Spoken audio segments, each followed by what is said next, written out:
Huge week in our world, huge show. It's all brought to you by Chevy. We get into lots of different conversations. We talk about the Smart Tracer. We talk about the Internet Invitational.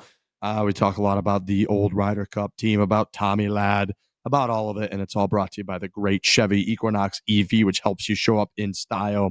Equinox EV offers 319 miles of EPA estimated electric range with front wheel drive.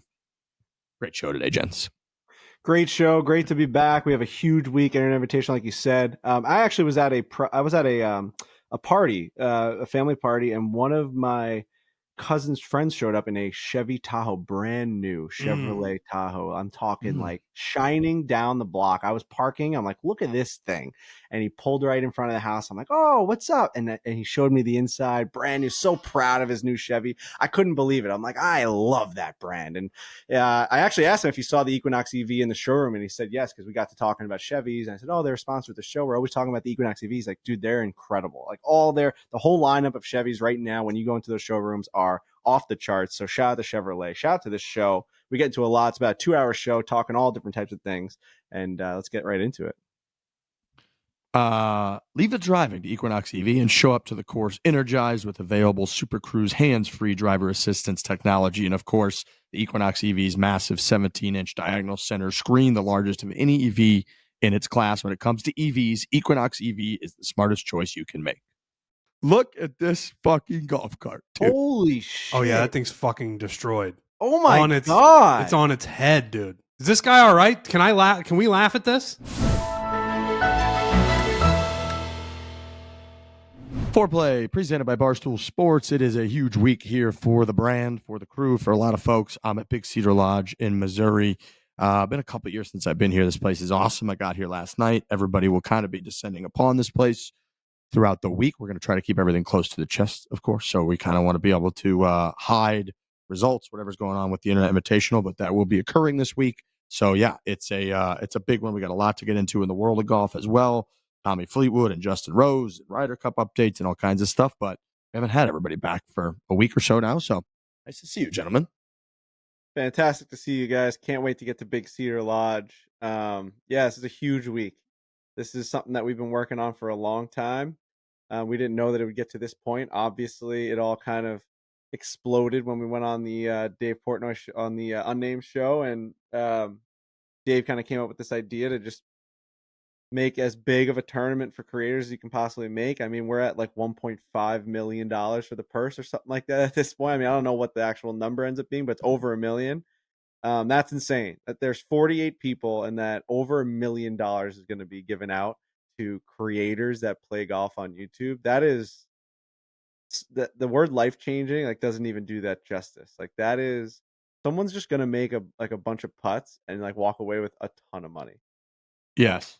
And, I'm very nervous about that. I'm very nervous about the golf part of it. I'm very nervous about the logistics part of it. I'm also crazy excited. Like, we had such a good call. I feel like the last call that we had to kind of wrap things up, try to get things as dialed as we can for this thing kicking off. And I think it really is going to set up for there to be some iconic moments. It's pretty cool that everybody's showing out, like 48 people. And it's a hell of a roster of all the different folks that are coming across the country here to Big Cedar to kind of be a part of this thing that we invented. And credit to Dave. It pretty much started with him being like, what's this Creator Classic thing? They're just doing stroke play. They're not playing for much. Our guys are hitting ceremonial shot. What is this? How about I just put up $1 million and we do a real one? And now it's a year later. And we're doing it. We've been able to, essentially look at it in terms of the prize pool, like Frankie mentioned, of like, we're trying to create something big, obviously, and we did it with Bob Does. And at some point, who knows, maybe make some money on it. But right now, it's like, no, let's put whatever money we can that's left over from us after us breaking even into the prize pool, and let's have it be the most intense YouTube golf in history because the prize is so intense and great. And you're telling me all these people collaborate all the time, and we're doing majors here, you're doing hater series there, you're trying to break this number there. It's like, why don't we get everybody together and play for the biggest stakes that we could come up with while breaking even on the event? And that's what we're able to do with over $1 million prize pool. So yeah, it's going to be a huge week. I'm very excited to see everyone. I was thinking about that a lot yesterday, just all the different folks that we've kind of, we filmed with, we've seen at events over the years. It's like, like the Bryan brothers, we were like covering them when we first started as like pro golf career. Wesley Bryan's winning on tour, and they were kind of very big on social with all the trick shots and stuff. And then all of a sudden you're like filming with these folks, and they film with other people that you're adjacent to, and now getting everybody together. There's gonna be a lot of dinners, be a lot of strategy. There's gonna be a lot of intense shots. So yeah, I'm very excited for this week. I've only within the last 2 days probably thought about the golf part of it. And that's probably not a good thing, but we've been in such planning mode, and we have all these meetings, and we're trying to figure out what's the best format and the prize pool and all that, even back to when we were talking about like who's going to be in this thing. And it's been a long lead up, but like we still got to play. Like we're in the field. My dad was asking me, my parents called me yesterday. They were asking me about it, and they weren't even really aware. My dad wasn't aware that I was playing in it. He just thought we were planning it. And I was like, no, we have to play in this thing. And that kind of dawned on me where, yeah, we got to get ready to go out there and try and compete. And I don't know if I'm fully ready for that yet, but I am very excited for the week overall because I do think it's going to be a great product. And I think people are really going to like what comes out of it. Yeah, we're not going to talk about the format here. We're going to kind of keep it close to the chest, but there's a lot of pressure built in, and some people might be like, I'd rather not even have that pressure. Like it could be like career changing. Like I've had that thought since we know the format. Like I've had the thought of being like, I'll just lose. I don't even. I'm so nervous. I'm so but no, I've started to get the fire. Like I played the other day. I want to get into like kind of my prep for this thing, like how excited I am now to step up to the first tee. But last week I got the yips off the tee box, and like I had not hit a fairway in over like a week and a half of golf. And I couldn't even hit the ball forward. It was horrible. I was hitting 5 woods off the tee, just trying to find something. But there's that doubt that creeps in where you're like, this is gonna be so intense that I don't know if I'm built for it. That's how it's really gonna like break people. I really think that what we've built, I hope it ends up doing that. I hope that it is as intense as we've kind of planned and simulated in our brains with Bob's team. And like we're talking through like, all right, day 1, day 2, all of this stuff. Like, how's it all going to go through? How's the ending going to look? And every time we get to the ending, it's like, wow, that's going to be freaking insane. So the fact that we have that kind of planned out, it's nerve wracking. The fact I'm nervous just like you said, planning it. And the fact we have to actually hit golf balls, meaningful golf shots, is it's exciting. It's an exciting opportunity. So I can't wait. It's something that, this is not your typical, Wednesday through Friday work week. This is as intense and as incredible of an opportunity as it gets. There will be there will be a moment where I'm standing over a ball, and I'm just like I'm not ready or made for this, and I want to leave right now. Like we're that's not made going for to this. No, we're that's definitely going not. to occur. And that is, in golf there's like I was even thinking about it just playing with my buddies of like, there's all this hype and you start talking shit at dinner and the matchups get posted and everybody's fired up. And then I'm out there and it's like, I got a putt on like the first hole to tie the hole or something. And you're like, everyone in the group is now just watching me and I have to hit this putt at some point. I need to putt it. Like I can't just keep standing here not putting. And like that happening on such a larger scale in front of everyone that's going to then get posted in front of everyone. And the deeper and deeper you make it into this thing and the closer you get to the lead and having a chance to win, the more intense obviously your moments are going to be that you're going to be put in front of potentially. And you, like you said, it could be career defining. Like people could be remembered forever as big like, time. remember when that man or woman had that chance to seal the internet invitational and like $1 million and they just fucking blew it. Like that's just going to be, that is, oh. Well, this is a age old debate in sports where it's like, are you the guy that wants the ball? Or are you the one that wants to dish it? And there's a difference between those two people. There's people that go on the basketball court and they run to the corner and they wait for that pass and maybe they hit the corner 3. And there's other people that are like, ISO, give me the ball. Everyone, Kobe Bryant's just shooing other professional athletes away with 10 seconds left and he just wants the ball one-on-one. And that, I don't know if I have that in me. Hopefully I do. I mean, maybe it'll come out of me because I've never really played for anything like this. So, and I kind of alluded to it, but my prep was I went to Forest Dunes in Michigan with a buddy's trip. And Riggs was actually in Michigan at the same time at Arcadia, but Forest Dunes was my went back there, felt like almost like a reunion with old friends there. Our guys Don Holinsky and Noah over there who were and Chad, just guys that really, really helped us out when we went with foreplay. And man, has that place blown up since we've gotten there. It's just amazing to see how much bigger it's gotten. They're building another golf course there called Skyfall. It's going to be incredible. And just like to go back to a place that we haven't been to in a while, and like you have that thought of a golf course and you're like, oh, we really enjoyed it. And then going back and hoping it lives up to that expectation. Big Cedar always does that.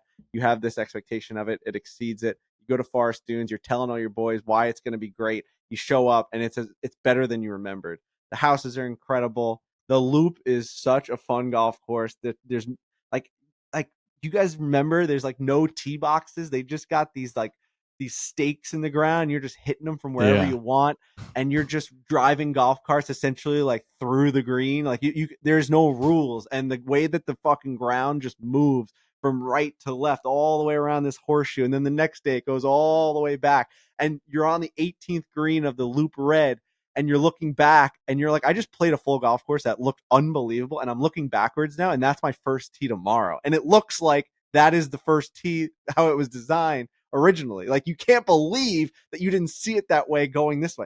It is such a mind fuck. I love Forest Dunes so much, but in terms of prep, we played Forest Dunes the first day, then we played the Loop 2 days in a row, and then we played Forest Dunes the last day. I didn't hit a fairway until like the second hole of Forest Dunes on the fourth day. I mean, and I was scrambling. I mean, I was shooting high 80s, losing matches left and right, couldn't find anything. And the final day, it came down to singles of we call it the rip and sip. Got all these guys. My dad's out there, Big Don, my father-in-law, all the cousins, all my buddies, Big Rob. His dad was out there. Shout out Ralph. The whole crew's out there. And it's Sunday singles it's me versus my boy Tom. And I've talked about this for years at this point. He just doesn't golf that much, and he shows up and he shoots a 72. And it's like, I'm the guy in the group that's getting all these things with golf, and I got all these swings, and I'm talking about all these shafts, and he just shows up and he just wins. And it's like, he's got a God-gifted talent to play the game of golf. And I'm sure everyone listening has that friend in their group that is just better than them at the game of golf. They're just, in every single way, they swing slower, they swing better, the trajectory's better, everything. And then you got your friends all chirping around. Oh, Tom hits the ball better than anyone I've ever seen. And they say it to you loudly. Like, they know that I'm the golf guy and I need to get knocked down a peg because I suck and Tom's so good. So Tom's out there. He's shooting 74s at the Loop. You're hearing whispers of him driving 380 yards on one hole and knocking it to 2 feet. He's not hitting bumping runs. He's hitting little zippers next to the hole. And I'm like, I got to play this guy in the finale, right? And it was 5-5 going to the final day, the way that we did all the points. It's me versus Tom. I lost to him at Big Cedar last year on the 18th. Didn't you blade a bunker shot over the hole or something? Yep. I was like down 1 and I had a chance. I hit the 18th green at Buffalo Ridge in 2. I went for it in 2, hit the greenside bunker, and I bladed one into just the marsh, into the forest, just as far as you could absolutely. and I lost the match and held my head down for like 3 straight days, and everyone was patting me on the back because they knew how much I wanted to beat Tom. So I had this, redemption arc, kind of this whole story, and I was playing poorly, so I'm like really nervous. And I was like, you know what, dude, like, just fucking figure it out, find it. And what happens? I'm down 3 through 4. And I'm just like, this guy's he went birdie. He went par, birdie, birdie, par. I mean, I was like 2 over and I'm down 3. You couldn't even believe what was happening out there. I'm looking, that guy just got fucking shot. I'm like, my whole body is just like in stunned mode. I'm like, there's no way I'm getting my freaking doors blown off. And then I had my buddy Kyle look at me and he goes, just fuck, you're fine. There's like 14 holes. Like, let's figure this out. We can figure this out. And boys, I went on a generational run.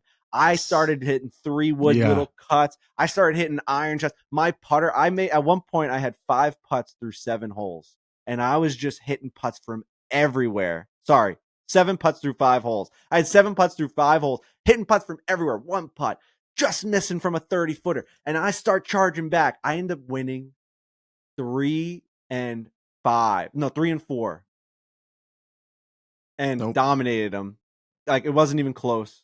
On what was it, the 16th or 15th hole, I ended up beating him. I don't know if I even did that right, but I know I beat him 4 by and 3. 3. 4-3. 4-3. Sorry, or I'm all 3-2? over the place. Beat him 4-3. Okay. Sorry, 3-2. 3-2. Beat him by 3-2. 2 holes left. Always Bang. gets me, that little thing right there. Because there's Yeah. always one more than the other, whatever. Anyway, the moral of the story is this was a really good prep for me because it's a match I wanted to win. And there was a lot of pressure on every single shot. And I had to come back. And I had to like hit putts where like my heart was in my throat. And it came down to like, you know, I got the match to all square. And it's like my heart's like racing walking up to the next tee. And you got to calm yourself and hit the next shot. And I looked at my buddies. I'm like, I know that we're playing for a lot here in terms of like buddy to buddy, but like this is as good of a prep for me to go into this Internet Invitational as I can possibly come up with. You can't fake that type of feeling. You can't. They talk about that a lot with practice with pros. You cannot simulate how you're going to feel when you're in that moment. And I swear in this moment, I don't know how much more intense or how much more I could want it more than that moment. So I can't tell you how excited I am to at least go out and compete again and like feel that rush and know that under those moments, I can take a deep breath. I can make the putt. I can read the putt. I can hit 3 woods where I don't have to swing that hard. Like I'm feeling really good about myself right now. So that's my kind of spiel on how I'm prepping for this thing. I'm very happy that this led up to the Internet Invitation. I'm not just practicing at a driving range. So yeah, I'm feeling pretty good, guys. Fired a 77 at Forest Dunes from the like. We were really playing good golf. First time breaking 80 like all year. I'm like, this is good stuff for me, guys. Real good stuff. All right. That's huge. That's huge. Yep. No, I agree. I agree. That's good prep work. And I kind of, you know, it was ironic. We ended up with basically the same time going to the same state for our buddies' trips. But I was kind of the same way going in, being like, okay, there's only so much you can do on a driving range, man, at this point. And it's why you look at different players, do different strategies. But like Rory is, I think, gone through a lot of different stretches in his career. He's like, I like to play the week before a major championship because I like to feel the real feelings. Like you could practice in Florida all day long on the driving range. When you get out there in competition, it's wildly different. So I feel very much the same way. I will say, I think at Arcadia Bluffs on Saturday, I witnessed the craziest thing I think I'll ever see on a golf course in my entire life. So we're on, and this was a total random stranger from a different group. We're on the 18th tee at Arcadia Bluffs. And I know this guy was like crazy embarrassed about this. So there's nothing I don't think in this that's going to say who it is. He was not, dude, we're on the 18th tee at Arcadia Bluffs. And like there's a cart path going right by the tee back down towards 17. And if you go up to the left, like Arcadia is crazy. It's like Whistling Straits. It's got all these mounds and dunes and all over the place. And it had been raining, so the cart path is a little bit wet, but I don't think that factored into this at all. There's like a fork in the road, basically. You go down towards like the 17th hole, or you go up to the left. And the difference in between that is like kind of a severe little like 15-foot dune. And this guy drives by us going the wrong direction on the 18th hole cart path. We're on the tee box. And he kind of looks back and is like looking back at us. And then he just misses the cart path and drives off a cliff. Cart flips over and he's on the other side of this dune. And so we see the whole thing happen, but we can't see the final result. So I drop my mini driver, sprint up the hill, thinking what we're about to walk into is just a dead man. Like there's no way this guy could be okay. Look at this fucking golf cart, dude. Holy shit. Oh yeah, that thing's fucking destroyed. Oh my God. It's on its head, dude. Is this guy all right? Can we laugh at this? I run over the hill and he is just sitting perfectly fine on the cart path.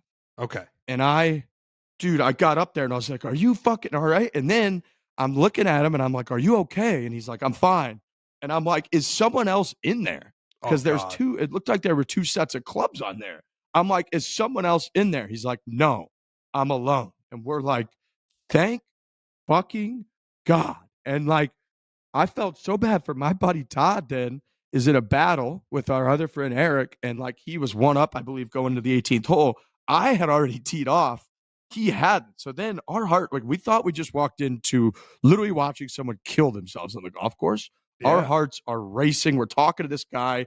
His cart is upside down, a disaster. We're like checking to make sure he's really okay. Who knows? He got like internal bleeding. We're trying to help him out. And then my buddy Todd had to try to like gather himself. We did, it took us 10 or 15 minutes of like, we're trying to call the pro shop. We're trying to make sure this guy's okay. This guy wasn't part of our group. We had two of our groups behind us that are coming up that were all on the tee on 17. And they're like, we saw it. We watched that happen. Like from 17 tee, they saw this guy just drive off the cliff. He ended up being completely fine. I have no idea if he just, dude, I don't know. He just missed the path. He just missed, there was a fork in the road. He missed it and went off. And I've heard, you see a million different like carts where you get like the cart will slow down. It'll be like, be cautious going down this hill. And I've thought many times, like, I'm surprised more crazy shit doesn't happen on golf courses. Well, it does. Because what I just saw there was, and that poor guy, I mean, he's got to have a $20,000 bill now, or I don't know how that whole thing works. Maybe there's insurance that covers it. But it was the craziest thing I've ever witnessed on a golf course. I mean, that initial run up to see if he's like dead is not something you're prepared to do when you're just trying to find a fairway. You know what I mean? That is something you're out there just trying to get some fresh air with the buddies. Really, golf on those trips is just the it's secondary. It's the secondary part of like it's basically just like a time consumer so that you can at least like drink more later in the day. Like that's like all those like that's what we were saying at one point on the loop. We're like, we're just doing this so our bodies can recover for the rest of the night. Like golf's a great way to just kind of pass the time. But on those buddies trips, like all you're caring about is just having the best time of your life and nothing matters. And then all of a sudden life like almost ends where it's just like, wow, we are so much back in reality. We have to see if this guy is alive underneath this crash cart. Yeah, it was the most like my heart has ever raced running up there. And he just disappeared from our vantage point. Like he just disappeared to the right. We saw the full flip. We heard some stuff. It couldn't see quite over the dune because he had gone down into like this tiny valley and sprinted up there. And I couldn't believe when he was just sitting on the cart path. And I was like, so how did you do it? Did you go right out of the thing? Right. Did you go left out of the cart? How'd you get out of the cart? He's like, I don't really know, honestly. It started flipping. I just sort of like panicked, dove somewhere and looked up, and I'm sitting on this cart path and there's my cart. And I was like, oh my fucking God. It was insane. It was one of the craziest things I think I'll ever witness. I don't know. I'm so glad the guy was okay, obviously for his health and his family, but also for us. I mean, that would have been, I don't need that. I don't know if you could ever play golf again. Yeah, no, that's scary as hell. It's amazing that it doesn't happen more often. I mean, we're just driving these carts around on cliffs and there's oceans and there's all these crazy, just like environmental disaster areas that we just drive around and we look at it and we're just paying attention. Half the time you're drinking and doing it. It's like, it's not a good scene. Yeah. No. Like Rick said, most places are pretty good about, they force a slowdown on some dangerous parts, but there are parts where you can just fly off a cliff easily. For sure. The issue was he wasn't going. We still don't know where he was going because Arcadia actually does a great job of that. Of like, it's almost annoying when you're driving. Like the automatic governor comes on. You can only drive like 3 miles an hour down this hill.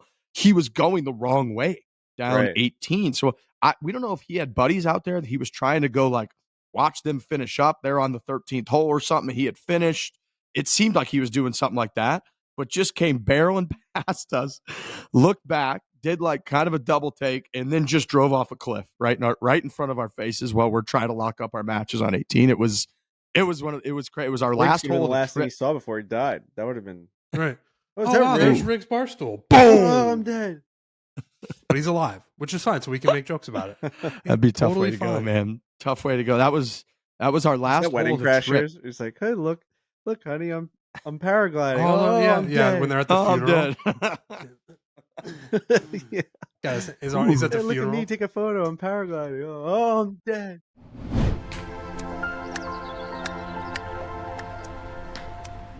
There's nothing like getting to a ball game, a baseball game, especially last minute. We talk a little baseball in this show, actually. Lucky for me, I always use Game Time, the official ticketing partner of Barstool Sports. Game Time makes getting tickets faster and much easier, which is what you want. Prices on the app actually go down the closer it gets to showtime. You can put any savings that you're going to get from these tickets back in your pocket. You could spend them at the ballpark, maybe on a hot dog or a new hat, maybe some good merch. we love Game Time, and you got to get out and do stuff. Yeah, I've been using Game Time a bunch recently. I went to a baseball game when I was in New York. I was just at Dead & Company in San Francisco last week, and it really is amazing. You go on the Game Time app as the, first pitch or, when they're going to hit the stage, whatever that time is, as it approaches, the prices continue to go down. So you go on there. It can be a last minute thing. Even if you weren't planning to go to a baseball game, but you can go on the app, go on Game Time, check out the prices. I guarantee they're going to be low. You go in the ballpark, you have a good time, you drink a beer, you eat a hot dog, and it's a better night than just, sitting on your couch scrolling on TikTok. Get out in the world, do some things, and do it using Game Time. This Saturday, you got a preseason game for the Jets. You go. The football's back. You got Jets and Giants on this Saturday at MetLife Stadium. You can get in for $23 on the Game Time app. I'm also looking. Nate Bargatze's coming to Madison Square Garden the Friday of the Ryder Cup. If we don't get that guy to Borelli's that week, we have made a massive mistake. Nate Bargatze needs to enjoy an Italian meal at Borelli's Italian restaurant, whether it be Thursday, Wednesday, because we are doing an event Wednesday. It's a little shout out to that. But you got to go see Nate Bargatze at Madison Square Garden. That's on the Game Time app for $49 right now to go see the greatest comedian that's living right now doing comedy. That's on Game Time. You got Red Sox at Yankees coming up. The whole deal. If you're in the New York area, Game Time right now is like, can't believe how good that app is right now. Take the guesswork out of buying tickets with Game Time. Download the Game Time app, create an account, use the code FORE, F-O-R-E, for $20 off of your first purchase. Terms apply. Again, create an account, redeem code FORE for $20 off. Download the Game Time app today. What time is it? Game Time. We absolutely love Dunkin', especially for a coffee on the way to the course or some food after a round. This is just true. This is a true thing.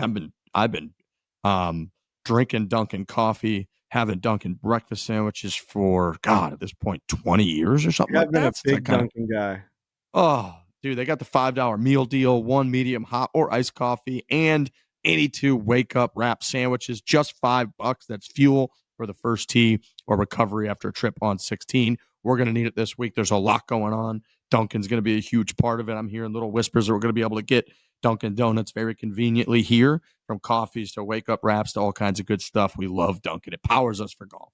They just opened up a brand new Dunkin' by me, a nice drive-through, and I went the other day right before I did a 9-hole video. I picked up a coffee and some munchkins, and it was just a delightful experience. Got a great coffee, getting a box of munchkins, dude. I walked up to the first tee with 30 munchkins, and you would think that I was holding legitimate bars of gold. Like, I opened this up, and everyone from that little area, the starter, all the guys by the cart yard, like, came kind of out and, oh, what is that? Oh, you got glazed? You got powdered sugar? They were just, hands were going in the box. So Dunkin' is just, when you see it, it really hits hard. It does. And I had Dunkin' yesterday, actually, at the old airport. I was looking for a pick-me-up. I got a coffee, and then it was like 3 p.m. I had a little bit of a layover, and I hadn't really eaten much breakfast, whatever, and I'm a sucker for breakfast any time of the day, so I just got like a sausage, egg, and cheese on a croissant and a little iced coffee, and it just got me through a brutal, brutal travel day. It was awesome. So don't sleep on breakfast. Biggest deal. Swing by your local Dunkin' or order ahead on the Dunkin' app. By the way, Dunkin' app's awesome to lock in the $5 meal deal today. And don't forget to check out the Internet Invitational later this fall, presented by Dunkin'.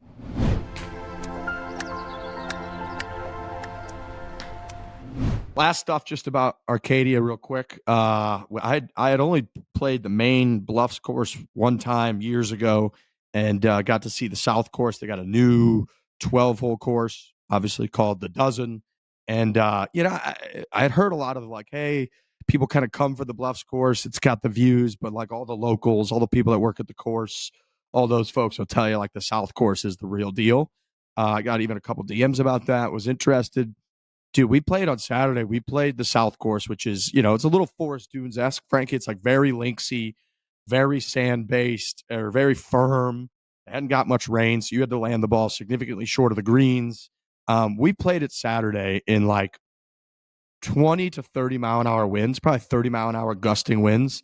And it was as fun of a golf course from like just a pure shot making, shot value, whatever that term is that people talk about, experience that you can have in the world of golf. Like we played it for maybe 6,400 yards, the white tees. And there's some holes where you can hit a drive 360 yards down the fairway. And then, on a par 5, you got like nothing in, but you can't even come close. It was like one time I had like 210 yards into a par 5 and hit 7-iron and wasn't even close to holding the green because it's just straight downwind, coming in hot, and you're standing there. Like, there was another time where I had, dude, on the one of the holes, I had like 94 yards to the hole. It was a tucked back left pin, and I was like, it was straight downwind, and I was like, if I try to hit my gap wedge or my 60-degree anywhere near that hole, it's not only going to not hold the green, it's going to go 40 yards over the green if it lands near it. So I just punched a 9-iron that went like 10 feet in the air into the right part of the green to like 40 feet, and that was like a great shot. And it's just, you don't get to experience that kind of stuff that often. So playing the South Course at Arcadia was absolutely awesome. It kind of had Aaron Hills vibes in terms of the look. It's sort of like this big field that's got a little bit of undulation, really cool design, and plays great. And then the Bluffs course is spectacular. Again, I kind of equate it to Whistling Straits, where it is stunning, like stunning. It's about as spectacular as it gets. There's a lot of really, really great holes. There's some holes that'll drive people absolutely insane. And when it's like windy and you're coming off the South course, you can hit it anywhere. The Bluffs course is sort of, there's trouble out there. There's some crazy dunes. If you're spraying it off the tee, we had a couple buddies that just were like, after 2 or 3 holes, they're like, I'm just exhausted from walking up and down these dunes over and over again that are like 50 feet high. This is getting ridiculous. Yet you're taking your phone out on every hole and taking all kinds of pictures. They got like 30 Adirondack chairs set up by the clubhouse up there. The clubhouse is like the spot in town. There's people wearing, nice like summer dresses and nice like cocktail attire, coming out, having a nice dinner. There's a bunch of people there with buddies trips. It's like a whole scene at the clubhouse. So awesome trip. And then the dozen, super fun course. I think it was 6 par 4s, 6 par 3s. Pretty much all the par 4s drivable. It's got like its own clubhouse, immaculately kept. Really, really cool spot. So if you haven't been to Arcadia in Michigan, highly, highly recommend. The food was awesome. They had this like blackened chicken tortellini that we were getting every night. That was just off the charts. Off the charts. So yeah, it was me, my brother, our 10 other best buddies from pretty much like elementary school. And this was our 6th trip. And we had a great time. Our team, we do like a best of 3 basically, and then we redraft teams every time. So they had won last year at Bandon. We won this year in a tight singles battle down the stretch. So the rubber match next year, I think we're going to go to the Pacific Northwest and do Gamble Sands, maybe a little Coeur d'Alene and whatnot. But we were victorious this year. So There's nothing better, man. Just getting all the guys together, especially. I mean, we are fortunate enough to golf a lot and golf in really cool places, and it almost you become a little bit numb to just like the access that we do have to courses.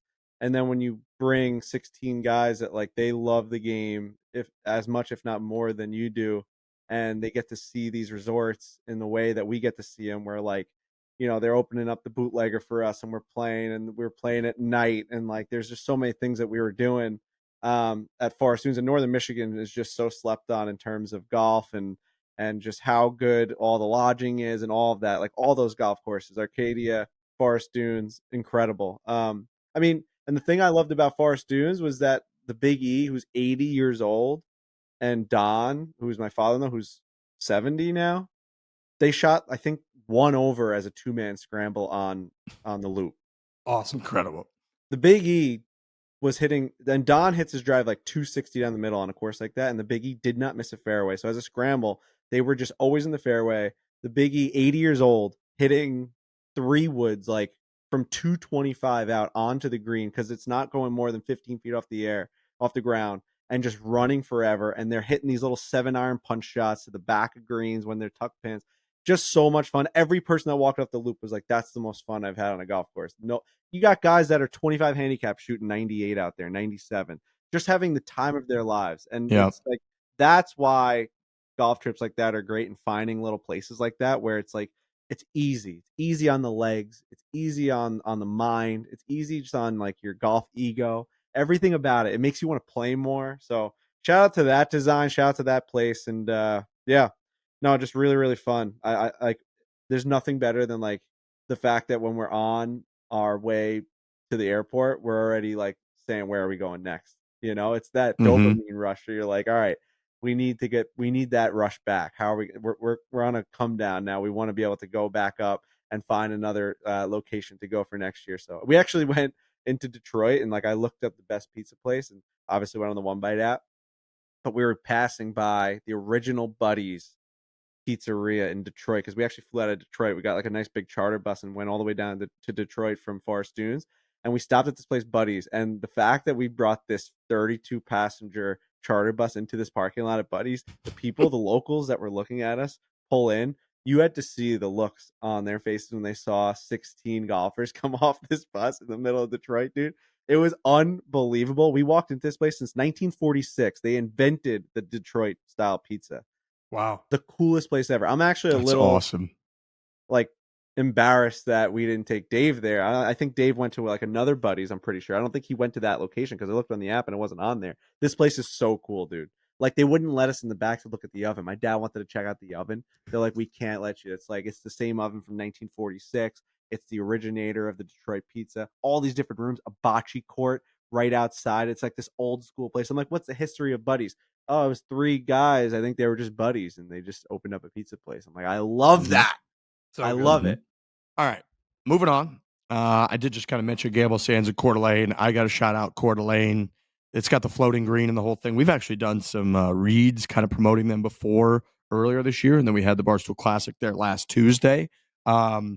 Maybe the most electric scene that we've had yet at the Barstool Classic in terms of just general stops was that floating green. We set up the truly kind of walk-up songs on that hole, and it's sort of like, it's hard to explain, but they did such a good job of mapping that course for what it is. It's a resort course. It's supposed to be picturesque. It's supposed to be sort of a novelty thing, and it is. And that 14th hole, which is that par 3 floating green, is like right there by the clubhouse. It almost looks like a lot of these places that you go to that have like an actual 19th hole, like at Stream Song and stuff, where it almost looks like that, but they just routed it so that it's right below the clubhouse. It's right next to the range. There's like a halfway house there. There's a putting green there.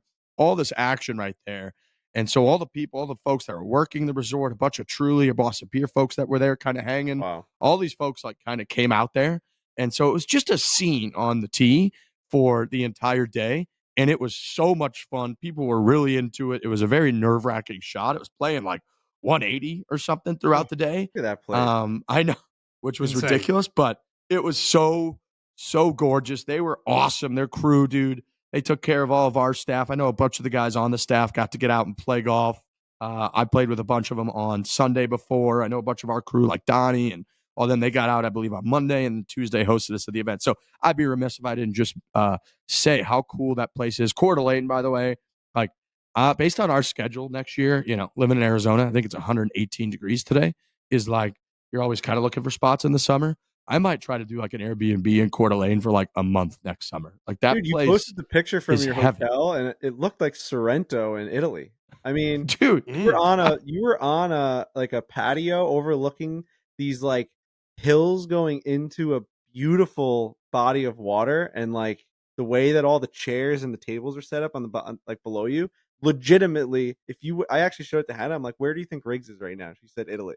And I was like, he's in Idaho. It's like, honestly, she would have guessed 49 other states before that. Yeah. Dude, that was my exact take when I walked in, because people had said you're going to love Coeur d'Alene. You say that about a lot of places. I walked in and was just like, holy fuck, Yeah. look at this place. And it was like summer fantasy land. Like from the left, looking out over my hotel room that you saw, it's like there's kids and teenagers like cliff jumping off these little cliffs. And then right around the corner from that, there are like lurch style like planes that are like taking off from the lake. And then next to that, there's a bunch of paragliders like behind boats. And then next to that, there's people like tubing. And then next to that, there's like a beach.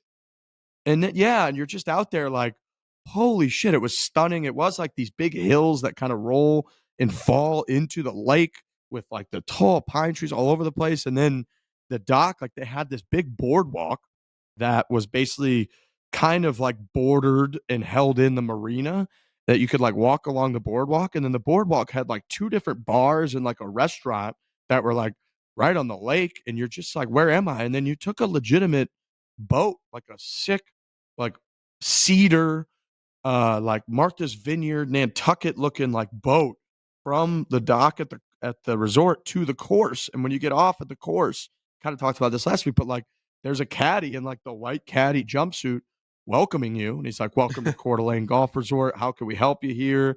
And you're just sort of like, where the hell am I? So unbelievable place, that Coeur d'Alene in general. And then, the last thing I got to mention is I got to play Gozzer Ranch when I was out there, which Gozzer is like a top 50 or something. If you look at a lot of the rankings, it's private, it's Discovery. There's some pretty serious names that have places in there. There's a bunch of athletes. Bieber's got a place in there. I believe like Reese Witherspoon's got a place in there. So it's pretty serious up in there. Couldn't have been more fun. Everyone is so welcoming. I played with my Jon Cooper, who I played hockey for Jon Cooper 17 years ago. He's now back-to-back, Stanley Cup winning coach for the Tampa Bay Lightning. He's the longest tenured coach in the NHL, and he is just an absolute beauty. You cannot describe anybody better than that. I know he's boys with Biz and Witt. He's been on there quite a bit.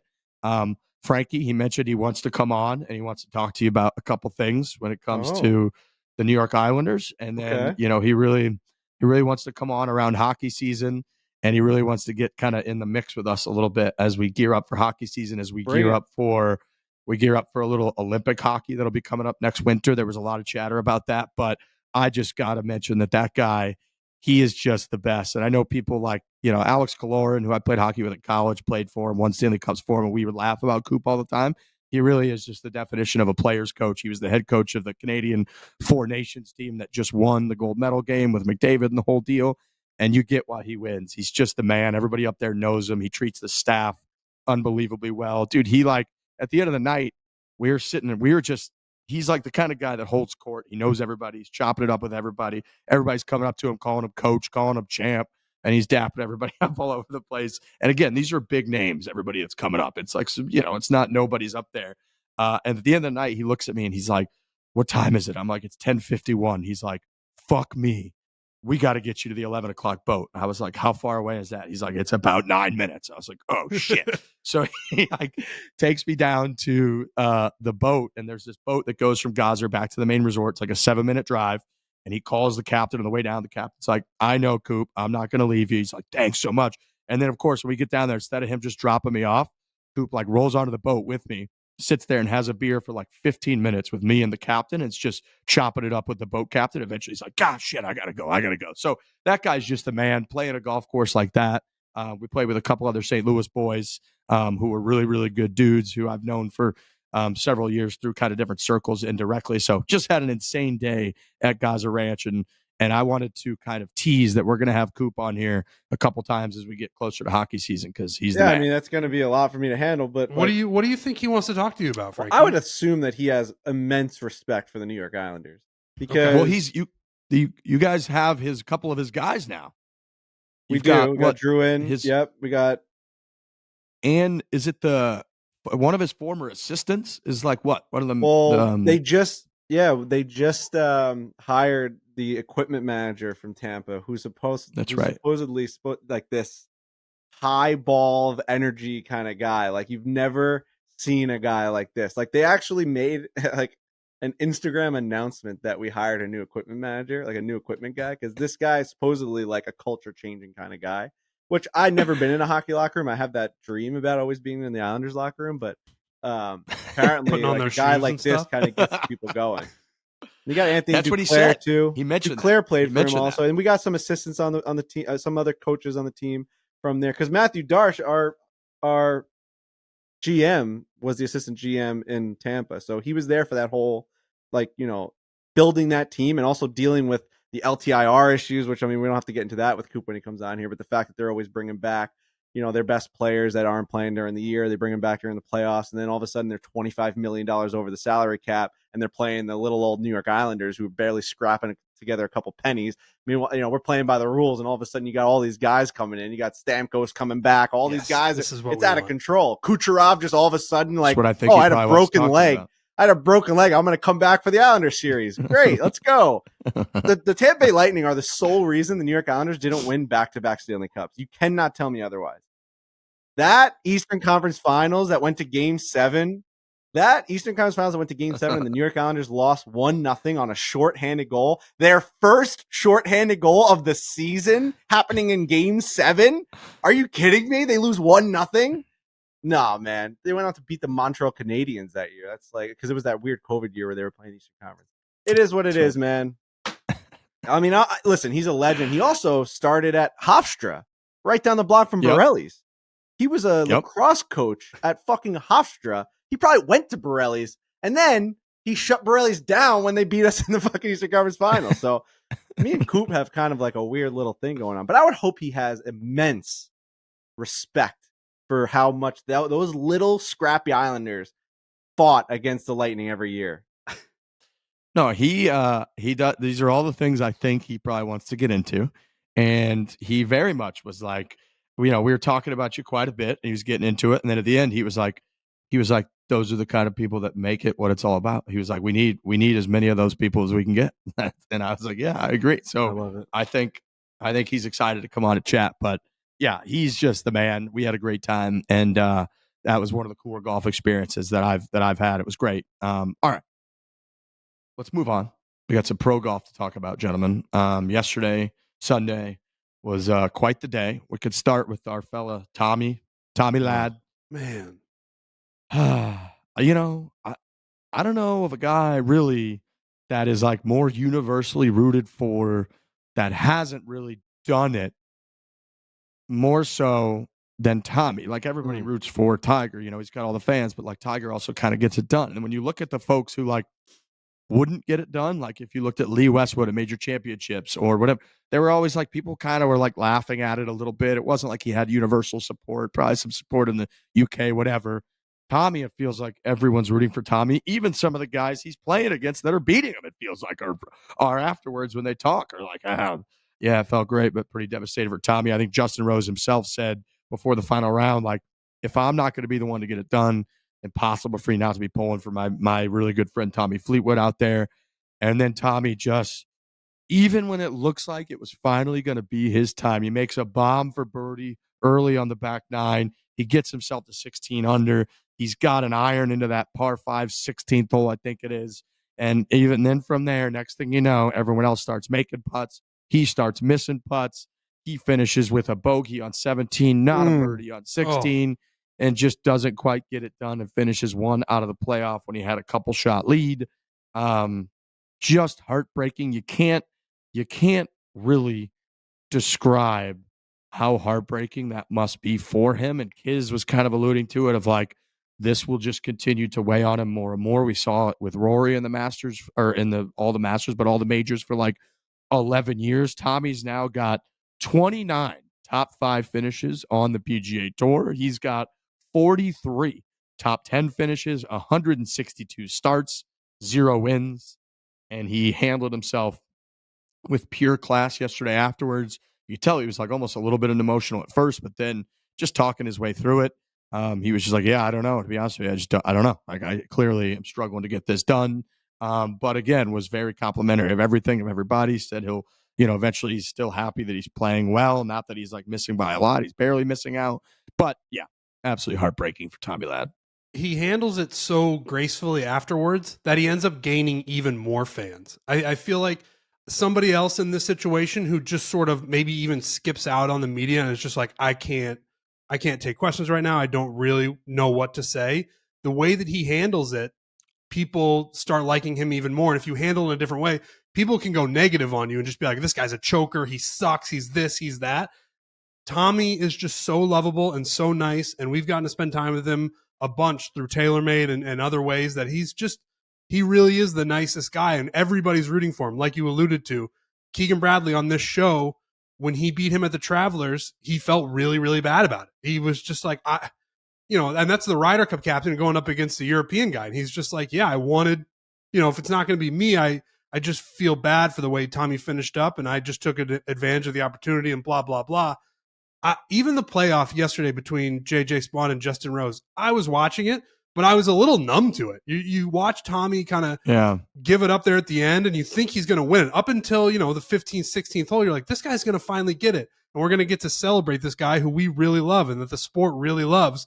And he gives it up, and the playoff was great. It went to a bunch of holes, but I was just sort of staring at my TV, not really watching. And I really felt bad for Tommy. And he takes the right approach in the way that it goes down, and that if you're in contention in that way, and it's been the last couple of weeks where he has been, those are good things. You're just barely missing out.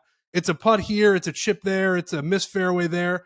You are so close. You almost won the golf tournament. 99% of the people in the field didn't even come close to having that opportunity. So that is a positive thing, but it just feels like when he is in the driver's seat is when he gets the most nervous. And it's just a tough spot to be. And I'm always going to root for Tommy Fleetwood. And I just want it to happen because it's gut wrenching watching these finishes. Gut wrenching. Yeah, it is gut wrenching. I mean, call a spade. He is choking, right? I mean, like I know, and he would say it too. He's choking. Like the guy has had all these chances, and there are chokers out there in professional sports that just can't get it done. We called Rory for the last decade before he finally won the major, the Masters, that he was like a major choker at some point. He was missing opportunities left and right. He just couldn't get it done. Obviously, at Pinehurst was outrageous, and obviously at St. Andrews was outrageous as well, where he had 36 putts. He just couldn't get anything to fall. And like you're starting to say, like, can this guy, is there something in this guy that he can't get it done? You start to feel that way with Tommy, and he's our favorite person on the planet, and it is gut wrenching, and you want him to get it done. And I do think that to what Trent said, how good he is in his interviews after, I think that's just because the guy's so freaking used to it at this point. He has the most experience of all time to talk about not finishing out tournaments. Like, yeah, of course, if Colin Morikawa or Rory does it, like, and it's their one time a year that they're out there, they blew a lead, like they're going to speed away in their car because they expect it to win. Tommy Fleetwood's like, here we are again. Is that his 25th top five with 0 win? Is that a correct stat? 29th.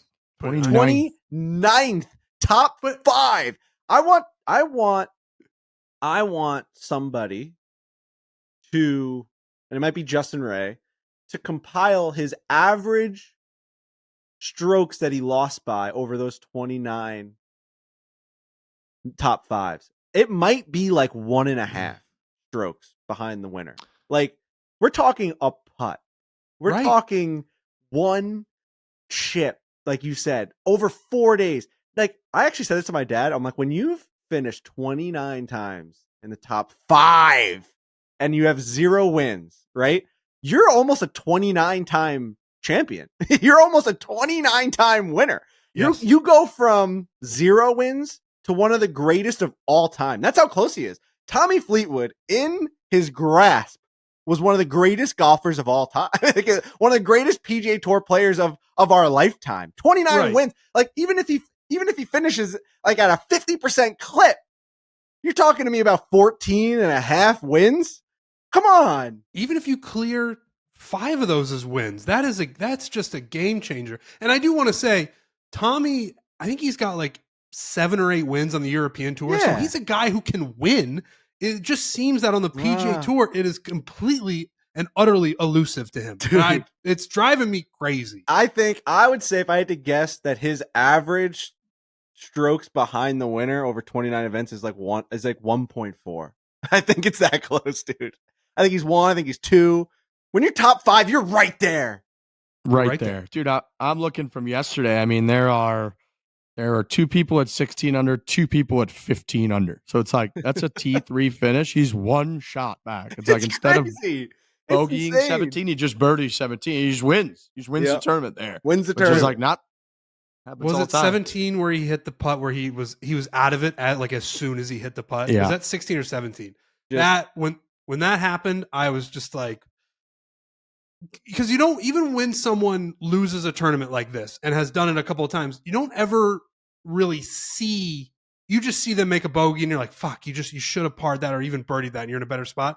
That was a visual representation of a guy who's just like, I can't grab the brass ring. I can't do it. And it's like, that made it that much more devastating. Think about that number 29, right? Like, when he's at 13 top 5s with no win, you're like, all right, I've been around the block here. I am knocking on the door. You give me a couple more of these, I'm getting it done. That's at like 12 or 13. I even think after like 6 top 5s, you're like, I am the best golfer in the world, and there's only 5. There's only 5. All over I've done it 6 times. Like, I got to be doing it here pretty 6 soon. times. Like, all it is like just fucking lock down. Just keep playing the same golf. Like, you got to the top 5 somehow, right? Like, if the winner's at 19 under, you're at 16. Like, you're right there, dude. Now get to 29 from there. You know what I mean? Like, all right, give me another 10 shots. We're at 16. Give me another 10 shots. We're at 26. We still got 3 more to go, brother. Like 3 more chances. That number 29 to me is, I mean, it's Brock Nelson, but it's nuts. I just looked it up. Rory McIlroy has 29 PGA Tour wins. So, and again, you can never, it's golf. You can't expect Tommy Fleetwood to win every time he's in the top 5 29 times, but he's a Rory McIlroy PGA Tour career away, and he still hasn't gotten one single win. I'm confident and comfortable in saying Tommy Fleetwood could have won 14 events. Like that's how often this guy's in the top 5. I would put it at like 5, but I understand what you're saying, where it's like it's becoming just one of the more interesting stories in sports. He just can't win. Zero. I really want him to win. I want him to win. It's also very like one thing that I've been so impressed with Scotty Scheffler over the last 3-year run that we've been watching is, yes, you could look at all the stats of his ball striking, how much he's improved his putting. Everyone knows all that stuff. But, you know, I look at like the Players Championship last year when it was like anybody could have won there. It was like Xander and it was Wyndham Clark and everybody's battling down the stretch.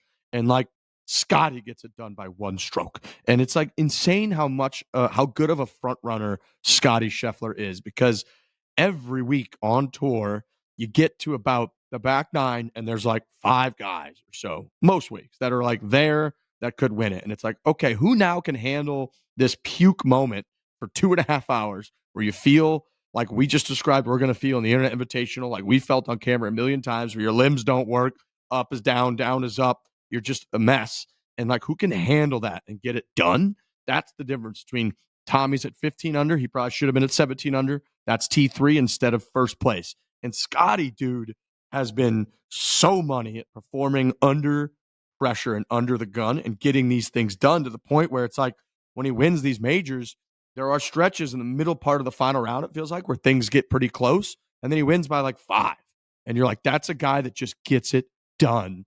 And that is such a different level of like Tommy and Scotty are both elite golfers. If you went out to their club and played with them on a Saturday, like you probably wouldn't be able to tell the difference. But man, when it really comes down to it, like every time Scotty's up there, he pretty much wins. And when Tommy is up there, he just has 0 for 29 top 5s. You also look at, I'm on Tommy Fleetwood's Wikipedia page. You also look at his best results in majors, and it's not like a T27, T16, Masters T3, PGA Championship T5, US Open 2nd, Open Championship 2nd. Yeah. This guy's all over it, dude. He's all over it.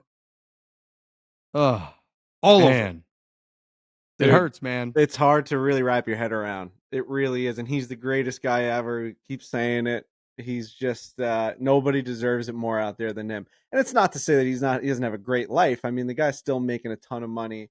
He has won in the European Tour. He goes to Dubai, the whole deal. He's living a great life. Tommy Fleetwood, one of the most, loved players amongst his peers, amongst all the fans.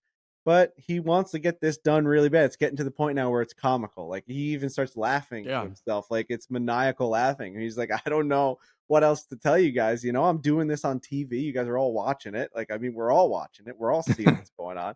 And he's like, I can't get it done.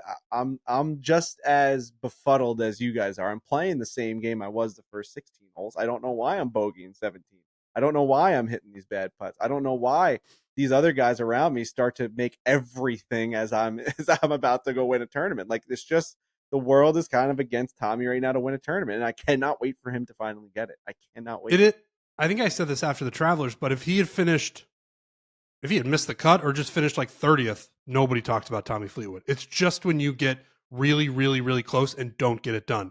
And you're right, Frankie. Like Justin Rose goes on a generational run on the back 9 and just makes every single putt and birdies every single hole, and it just slips away from you. And it's and also really like tough. Him, like you said earlier, him finishing, and he is good about, and maybe he's just saying it. It's like PR. He's kind of like his PR statement where he's like, we're going to take all the good from this. We're going to keep moving forward. At some point after 29 top 5s, like you start to sulk a little bit. You start to like sulk into yourself and be like, I can't get this done. So, I mean, he doesn't need to like always say like, I know I'm going to take the positive. Like, Tommy, you're allowed to be real upset right now. You're allowed to be. You deserve that. We all want you to win. We're all going to be upset with you.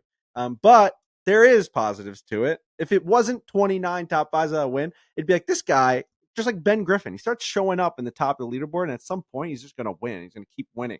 He's going to win again. He's going to win again. Like these guys, they get hot on the PGA Tour. It's like a game of just like hot and cold. And when you're hot, you are hot. And Tommy Fleetwood right now is playing a great game of golf. He is hot.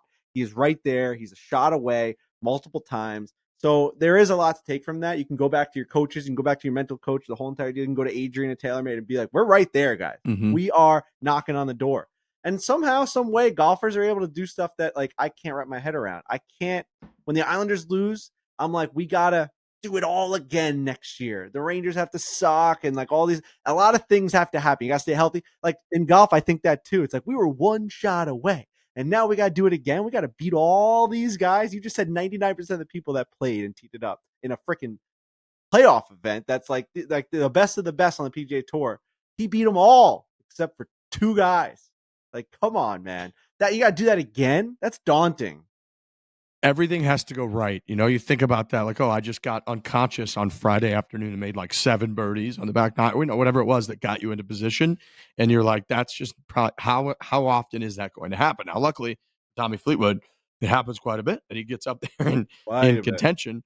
I saw this was a Justin Ray tweet from his colleague Timmy G that said, Justin Rose, who was playing with Tommy Fleetwood, that was Tommy Fleetwood's 162nd start yesterday. Justin Rose got his first PGA Tour win in his 162nd start. Wow. So, interesting. Justin Rose is pretty timeless at this point. He just turned 45 years old. He's got 12 wins.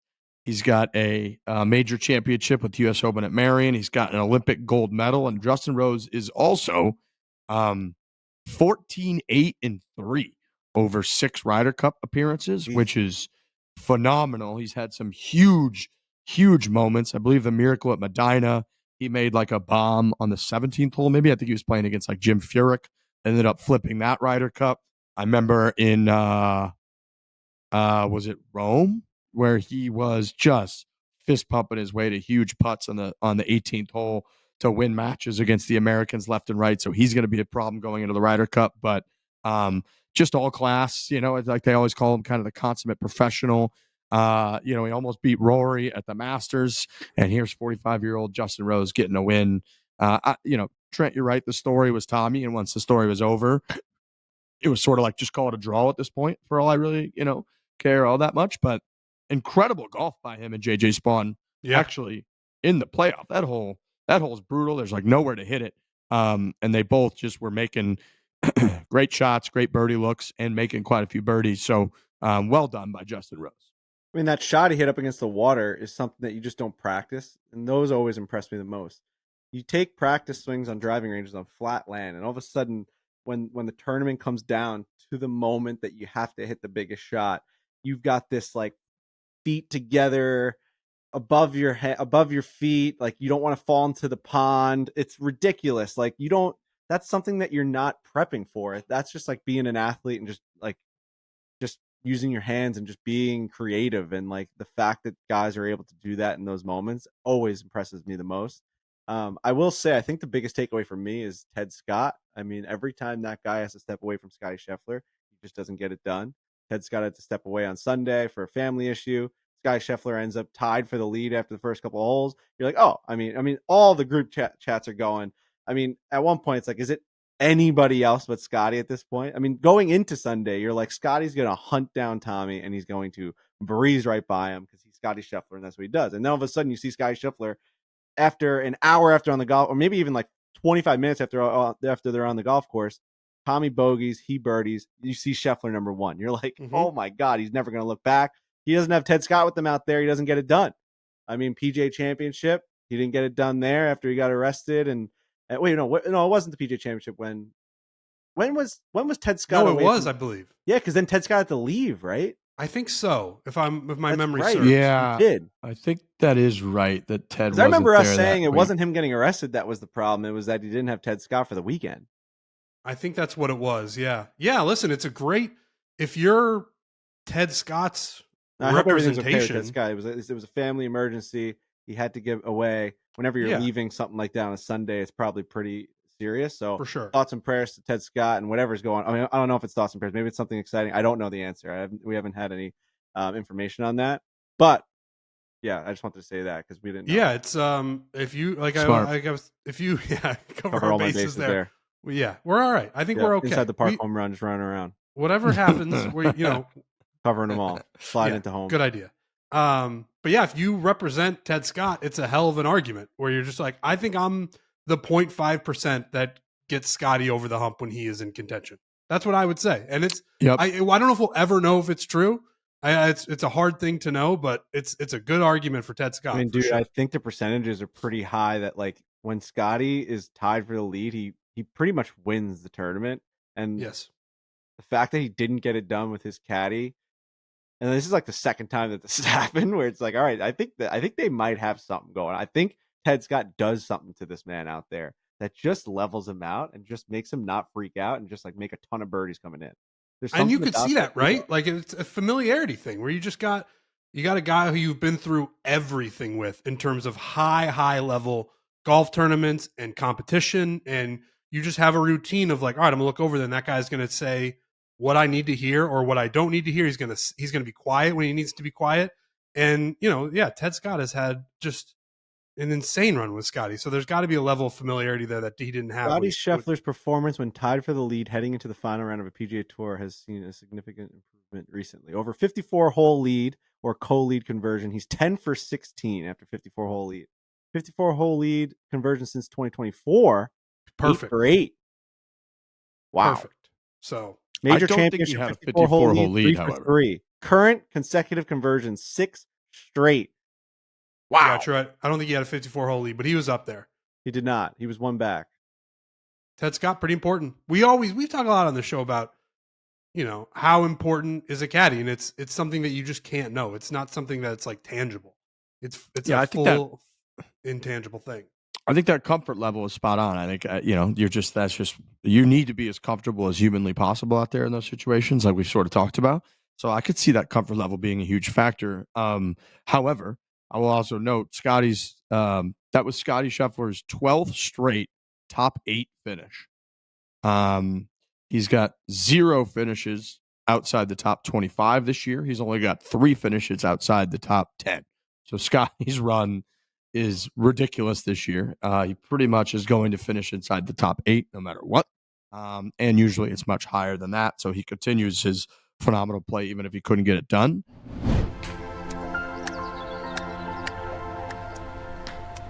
If you're going to trade crypto, do it right. No sketchy platforms, no sketchier customer support. That's why we only trust Kraken. Kraken lets you buy, sell, and swap over 300 cryptos without the lag, crashes, or the clownery. Buying crypto manually, that's old school. Recurring buys let you automate your investments so you stack sats without even thinking about it. DCA done right. Buy more when prices dip, less when they spike, and link your bank in minutes. You just set it, forget it, and let your portfolio grow. Kraken's been clutch for us. Yeah, the official crypto exchange of Barstool Sports. They've been with us for many years now, and even going around the country, going to all these different Barstool Classics and seeing different people. They go to different holes at the Barstool Classic that are sponsored by Kraken, whatever it might be. They're all on it as well. Like, it's a very trusted, reliable company, and to get into this world, because it's not coming back. This is where it's going. We're going crypto exchanges. You got to be informed, and you got to also be safe with it. And that's what Kraken is. It's the easiest way to maneuver your way around that world, and it's also the safest way. They got Kraken Pay too. It's instant crypto payments. So if you're covering a lost bet, you're splitting the tab after a night out, sending funds for the next trip you're going on, buddy's golf trip, whatever it might be. And you can also refer your friends. Kraken will hook you up with up to $200 in USDG just for spreading the love. So quit waiting. Head to kraken.com/barstool. That is kraken.com/barstool. Not investment advice. Crypto trading involves risk of loss and is offered to U.S. customers, excluding Washington, New York, and Maine through Payward Interactive Incorporated. What does feeling safe at home really mean to you? For a long time, I thought it was enough to have good locks, maybe an alarm that would make lots of noises if someone actually broke in. But true security takes much, much more than that. Simply Safe is a system that works to prevent that break-in, that violation of your space from ever happening in the first place. Simply Safe can protect your home and family It's about security that is proactive, not just reactive. I've had my home protected by Simply Safe for like 3 years now, and it's incredible using the app. I've got cameras up there. I can change the code on the front door. You can see what's going on if there's any kind of disturbance, any sort of issue through the cameras. You can unlock the house. It's very, very nice. Yeah, we've had Simply Safe since we bought the house, and it's been great. It's always good to have just like good technology around you too. It's fun to kind of be on the app and get new cameras and different types of forms of security. And these cameras also, like for us, when we walk up the steps and it tracks your motion, it puts a huge spotlight right on you. So it's not just visually like alerting you that someone is approaching your door. It actually puts a spotlight right on the person. It gives you light in spots that you don't have. We have it around all the house. So when you walk from like the front of my house all the way to the back, it's lighting you up no matter where you go. I love it. And for me, I've had the same cameras for 3 years. They've been great. Still the same quality as day one. I replace the batteries every month and a half or so. And we've loved it. It's a really, really good app, especially now we got the kid. Like we want to make sure everything is so secure, and it's been great. AI powered cameras plus live monitoring agents. They can detect suspicious activity around your property. Visit simplysafe.com/foreplay to claim 50% off a new system with a professional monitoring plan and get your first month free. Again, that's 50% off a new system with a professional monitoring plan, and you get your first month free. That is simplysafe.com/foreplay. There's no safe like Simply Safe.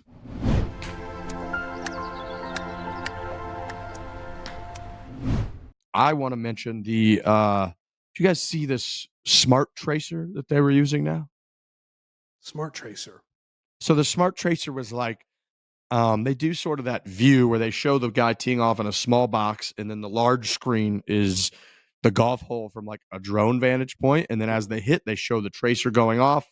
Yep. And that starts to change color based on the smart tracer believing if it's going to be fairway green, if it's going to miss the fairway, it's going to be red.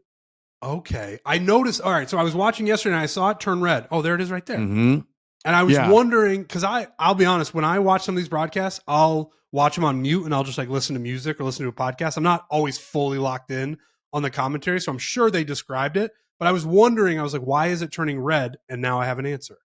I hate this thing. Absolutely sucks. I think it takes away the entire drama of golf, which the reason they do that camera angle, right? Like they watch somebody hit, the announcer should say a little something, in my opinion, like the guy that's standing down there being like, oh, he looked a little bit late on that one. Did he save it? And then they show the camera angle zooming in on the golf ball, and there's that drama of where's it going to land. That's what watching an event is. It's not just like, tell us the data of what just happened. You're watching it play out. And the whole point of the smart tracer, as soon as they hit it, it'll just be like red, which means bad, which means like rough or something. You're like, well, no, I want to watch it play out. You could just, by this, you should just put on the screen at the end of the tournament who won. And like, we don't need to watch any of it. It's like, no, right. You do run the risk of it becoming like Gamecast. You watch a baseball game where it just updates you on like, oh, that he threw a ball. Oh, he threw a strike. Right. But you're not watching any of it. You're just getting the information. Right. And I was like, no, I don't want just the information. I would like it to play out a little bit. And it was also wrong a little bit. It was kind of wrong. Like on 18 in the playoff, when Justin Rose hit the one over the water, it went straight to red. And they're like, oh no. And yes, it ended up like in the rough, but you're thinking like that's just 100% water. And he made birdie from there. And so you're like, well, what's the point then if you're just going to be wrong too? It's like, it's horrible. I want it was awful. I fucking hated it. They spent a lot of money and time and effort on this and they got it wrong. It's just, they're trying to reinvent the wheel too much. Golf is getting a little bit too crazy. You see it. Everyone's competing with each other. They're competing with YouTube and YouTube's competing with each other to who's going to make it with the most graphics and the most technology and all these things. That one they just got wrong. Just that was a meeting, that was an email. It's like, we should do this. We have the ability. We've got this AI that's going to be able to tell based off the spin rate and where the fairway is and all the launch angles that if it hit the fairway or not. You got it wrong, man. It sucks. It absolutely sucks. Yes, agreed. And sucks. I know Kevin Kisner's part of the broadcast. You're great. Oh, he would hate that. I love Kevin Kisner and all that stuff. I just don't like the new thing that they're trying. It's like, do you remember Frankie, do you remember when Fox did when they had NHL and they did like the big red like dot around the puck when it was on the boards? Yeah, I was a little young for that, but I've watched videos on it, and honestly, if I was as big of a fan as I am now when that came out, I would have lost my mind. I mean, my dad was calling Fox. He was trying to call Fox while we were watching. You gotta get this off my screen. he's like, this fucking sucks. Who can I talk to? Dude, this was insane. Wait, what was it? It was to show where, because people were complaining that on TV you couldn't see where the puck was. So they were doing an actual shot tracer on the puck. It looks like, for people who are listening, it looks like QB vision in Madden, where they're like passing the puck. Can we pull a video up of it? It was as bad as you can imagine. And this was this before HD TV? Because now you can. You can see the puck before now. Okay. No, it was before, and this was too. They would do it like when the puck is on the near side boards in hockey, you obviously can't see it from the camera angle, and so they would have a big red circle around it that was like coming out through the boards, so that you could like in theory know where the puck was. And you're like, no, I'm a decently educated viewer. I'm watching hockey. So, I know that the puck's over there. Let me ask you this. Now, on some golf broadcasts, they will do, a guy will tee off with the same angle that we got the red line, and they will show like a ghost ball of where they think it's going to land. Are you pro or con that? Con. Or no ghost ball. I'm out on ghost ball. Because that's another thing. I think it must be another, maybe it was during a major or something, where it was a guy would hit a drive, and the thing would kind of move around, and then it would pick a spot, and the ball would... We were pretty accurate with it, honestly. But I'm with you. I don't need to know. I'll just watch it. Yeah, and it's like when they do the funnel cone on the putts too. I hate that. Where you're like, no, like if they, as soon as he hits the putt, if it misses the line on the funnel cone that they gave you, then you just know that he missed it. As soon as he hits the putt, you're like, well, I want to watch the putt. That's what we're doing. Right? They'd be like, we're watching. As soon as somebody, like, imagine if someone. As soon as Mahomes let go of the football, if it was just like touchdown, like right away, you didn't get to like, what? It's also, I'm thinking about it like, this sucks. There's a fun part of watching baseball when a guy you think gets a hold of one and you don't know if it's a home run or not. That would be like, as soon as contact happens, they're like, round tripper, go around the bases. It's like, I want that moment of like, oh, it's gone. Oh, it's not. He's at the warning track. So I get what you're saying. Well, my favorite in that is when the cameraman's clearly wasted. Dude, there's nothing better than when a cameraman has the yips. There was one in the Yankee game a couple weeks ago where every fly ball was like, boom, moonshot. And then he'd come down and it wasn't even on the warning track. I was standing up in front of my TV being like, this guy's wasted. He is shit-faced in the camera booth. He could not figure it out. He was looking for moon balls, dude. Well, clearly this one's going in the third deck. We got to get a good shot of it. And the guy's not even on the warning track. That does drive me crazy. But that's a fun part of sports that I think is what you're talking about, where it gets taken away of, I mean, I'm going to know the result eventually, but I don't need to know before an AI algorithm knows. No, you can't let AI start to dictate the way that we enjoy sports. You can definitely have it be like for statistics and all these other things, maybe like secondary viewing options. If you want to give me on the app, if you want like real stat nerds to be able to like see all this stuff, you know, the ball speed and the launch angle and all of these things, maybe make that a secondary viewing on the app. Agreed. Or on NBC Sports or something, right? Like something different. Like not just on the full broadcast, because that is not for that. They do that with football. They'll do that with hockey sometimes as well, where like they'll have that secondary broadcast, and that secondary broadcast is something completely different, like completely different. Yes, and I would say that's exactly right. And they could use it like after the shot and the dramatics of the shot have happened. Then in the analysis or something, you could really use a lot of that data to enhance the analysis. So like if afterwards, if then it's like Kiz is like, you know, if Dan Hicks is like, all right, Kiz, we kind of saw from the tracer there what happened. And Kiz is like, well, if you look here, if your club path and he's trying to hit this draw out to the right, and if you look, his club path was inside out. That's about 2 degrees more than he needed. Club face a little bit open. Now watch this, Dan Hicks. This ball just can't come back with that. You know, like if he's using all of that to explain in deep data analysis why what happened. And then you're like, oh, shit, okay, that's interesting. But I don't need it in real time, all that data to super immediately calculate and then tell us if it's going to miss the fairway. Like, no, I'm watching golf sucks. to watch the ball. And so that part was annoying. I do think we're going to get to a crazy point with AI with all this where it's just going to be you feed the temperature, the thickness of the air, the club path, the swing, where you are just going to be able to get immediate results. And it's going to take real restraint from these networks to be like, what are we going to use and what are we not going to use? And I think that's the point you're bringing up of like, I still want to watch sports. It's not a computer program that I'm watching, but they are, and I think pretty quickly, certainly within the next 5 years, are gonna have models where they can just know what's happening immediately, Well, and they can tell you. Dude, in TGL, if they wanted to, they could, once they make the swing, they could just immediately on the screen just go, this is where it ended up. I mean, all of the visuals is because that's how we're used to watching golf. They Great literally point. created they generated a simulation to show us what the ball flight looks like because that's how humans enjoy to watch golf. But if they wanted to, right when Tiger Woods hits it, it could just be like fairway. It's just sitting right there. And I think that's going to happen with real life golf too. Yeah, I think they do have that data. Is my point, and I could see them wanting to do that. If this is step one, I could totally see them going that way. I mean, they're going off the rails. They're getting a little too cute. Yeah, they could just say missed putt right when he makes contact. They absolutely could. They know everything. They have all the data. Yeah, missed putt. And just imagine what it's going to look like in 5 years. Putt. Just after everything. We're going to go to 17, miss fairway. We're going to go to 13, miss green. That would just be the whole. Dude, it's going to turn into a Mr. Beast video where all these colors, just like Tiger Woods swings, it's just a red thing. Next one's like, Just. I mentioned it like a couple episodes ago where it's like, I don't understand AI like in the real world where it's, I know it's a train that's full speed ahead and I'm going to fall between the cracks and I'm going to be forgotten. But with sports, I understand what is going to happen and it makes everything less cool and less fun to watch. Like from like at a certain level, it's like we have the data, so why wouldn't we do it?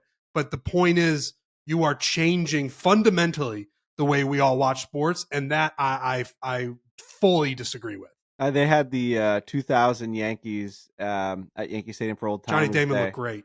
Huh? Mm-hmm. You see the picture of Johnny Damon? Oh my God! Can you please pull that up, Ryan? I mean, Richardson? it's Max from Part of My Take, but yes, it is the craziest thing I've ever seen in my entire life. The guy looks like a caveman. Made me laugh like a lot. I can't believe that's how he actually looks. It's nuts. Look at this guy. Amazing. Look at this. Absolutely amazing. He just looks so, I mean, I shouldn't laugh because you get old and like, this is just what happens. You just get old, man. But can't believe what he's looking at. That was a stunner. That was a stunner for me. Just seeing there's Max. Just seeing the clips of 2000s baseball and like how important slides at home were and like bang bang plays and just like bad calls or just the moment just felt so big. It was edge of your seat viewing. And I'm not saying that sports aren't now, but we always have that. Well, if we got it wrong, we're going to go to the booth. So, and I do struggle with it because I live in the world now where I want things to be correct in sports. You don't want to you don't want to get fucked by an offside when you gave up the game winning goal and the guy was a foot and a half offside in hockey. But there was a beauty and there was intensity to the fact that no matter what happens while this clock is ticking, that's what happens. So as that moment happens, there's no going back. Now, whenever there's a goal in hockey or there's something in baseball, if there's a bang bang play on a stolen base, there's not an immediate reaction because you're like, well, they're going to check it. Right. Yeah. I'm constantly, when watching hockey, saying, oh, I think they're offside. So no matter what happens this next 10 minutes while they're in this next minute while they're in the zone, I still think that if the goal goes in, they're going to take this back. I've done that 100 times a season. And and then the goal goes in. I'm like, I don't even care. They're going to take it back. And they end up doing it because you could see it clear as day. As opposed to back, 10 years ago, whatever it was, when that guy crossed that zone offside, you're losing your mind. You're like, he's offside. They missed it. I hope this does not go in. Like, they fucking missed the call. And then it goes in. You're losing your mind. You're punching walls. You can't believe it. You're like, how the fuck did they miss that? They're professionals. So that to me is what is really scary. And the fact that it's getting into golf where there's no rules like that. And they're trying to change your excitement viewing experience where that bang, bang play hey, in golf, we only have a certain amount of bang bang plays. It's putts and it's like hitting fairways. That as a viewer, we need to be on the edge of our seat for certain things. And that's the only things that you have in that sport. There's no collisions, there's no fights, there's no hits. It's like you got to make sure that you have as much drama in the shots that we get to see as we possibly can. Don't fucking tell us the ending. What are you, nuts? Yeah. Well, I struggle with it. Yeah. I struggle with it. Well, I think they're reinventing a little bit too. The Look at this. Look at what Liv does. It's like if he doesn't put this on this line, he's gonna Right. miss it. Look at this. This is a video right, game. and that's I don't like that because, like you're saying, I you need to watch it and not know the result. That's what sports are all about, and watch the result unfold and happen in real time. And you know, they sort of had it nailed, right? It was like, show us the full screen. Is the golfing player, we're behind him, and you put a tracer on the shot, and then we just watch what happens from there. We watch his reaction. You could tell, is he leaning? Does he turn around and say, oh, to his caddy? And then you zoom in on that golf ball, and then we watch it bounce and finish somewhere. And it's the same. It's what Trent just said. It's the same camera of like a home run, where it's like they zoom in on that ball, on that baseball, and you just don't know. And it's like Frankie, it's like, is it at the warning track? Is it over the wall? I don't know. I'm watching, I'm zoomed in. Oh, he caught it. It's no big deal. Or, oh my God, it's a fucking home run. And like, you don't know that. And in golf, that's kind of the excitement that we get. And they're just telling us what it's going to do. So yeah, I'm out on this one. The tracer, the regular tracer is perfect because beforehand, when you would watch golf and you would have the camera behind the guy, he would hit the ball and you would just be like, I don't know anything. His reaction that could maybe tell you something, but having the tracer, because you can see the hole. And if you've been watching for a couple of days, you know what the hole does, and just showing where it's going. You're like, okay, I think, all right, he's got to clear that bunker, but it might kick it left. It might kick it right. It's not so much information that it ruins it. That was a perfect technological advancement for viewing sports and for viewing golf, because it gives you just enough where you're like, all right, now I think that's in the right spot, or, oh shit, there's water over there. I wonder if it's going to go in. But you still have that thought of like, I don't know what's going to happen, but you have enough to be like, all right, I'm still engaged in this swing. Yeah, that's exactly right. Tracer was perfect. Tracer was basically like what we needed to simulate being a spectator on the grounds. Like you could see the ball a little bit going up there, and you're not really sure where it's going to end up, and then eventually you find out where it ends up. So we can move on, but I thought the smart tracer was a miss. Couple of little updates here about the playoffs for the FedEx Cup. Couple notable eliminations: Jordan Spieth out, Jake Knapp out, Wyndham Clark out, Minwoo Lee out, our boy Nico out, and Finau out.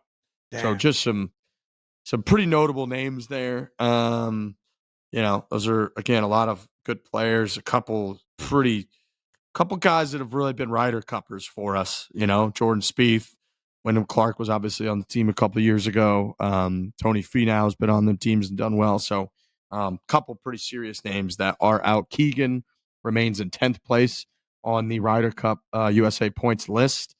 I don't know at this point. I don't know that he would take himself at this point. What do you guys think? Oof. Right now. No. 10 is, you're 10 is your. Can we pull up the list on here? Yeah. Because who's around him? You can go below, you can go down, because all those guys are in. Keegan Bradley. So now I do think because Maverick McNeely and Andrew Novak, Brian Harman, who has won events? McNeely Cam won Young this just year, won. right? Cam Young did. He won in the fall, I believe. Maverick McNeely won. McNeely. I'm just trying to think, like, if he's going to put himself. Keegan Bradley said that win changed a lot. So for him to be able to like close out a victory and have a victory on this calendar year, I think means a lot to him. So Gotterup's right there. He won the Scottish Open. Gotterup, right? Akshay hasn't won anything. I don't think you like push him up 8 spots. Daniel Berger. All these guys are out. 10 is just like a little further down than I'm comfortable To me, it with. comes down to right there. Cam Young, Patrick Cantlay, Sam Burns. I think those guys you pick over Maverick McNeely, Andrew Novak, and Brian Harman now. So I don't know who he's gonna. If he doesn't pick himself, he's got a lot to pick from there. I think it ends at Wyndham Clark. I don't think you put him on. Yeah, I like Brian it's going to be Harman, though. tough. I know. Yeah, I think I it's do. I 16 like Brian guys Harman in the out there mix right too. now. What do you guys think? You think that's fair? Like Jordan Spieth's not going to be on this team. No, I don't think so. No, I think it's a little less. I think it's I like think it's less than 16. maybe 14.